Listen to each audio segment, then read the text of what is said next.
Truck سے منشیات پکڑی گئی۔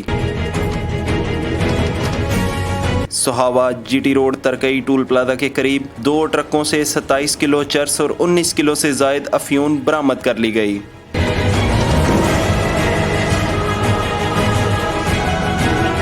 برآمد شدہ منشیات کو ٹائلوں میں چھپا کر پنجاب کے مختلف علاقوں میں اسمگل کیا جا رہا تھا۔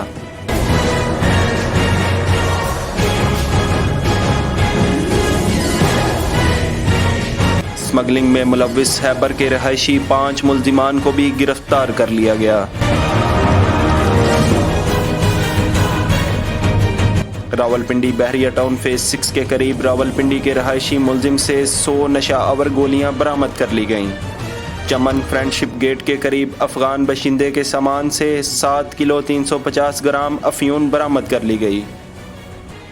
تمام گرفتار ملزمان کے خلاف انسداد منشیات ایکٹ کے تحت مقدمات درج کر کے مزید تفتیش کا آغاز کر دیا ہے۔ ترجمان ANF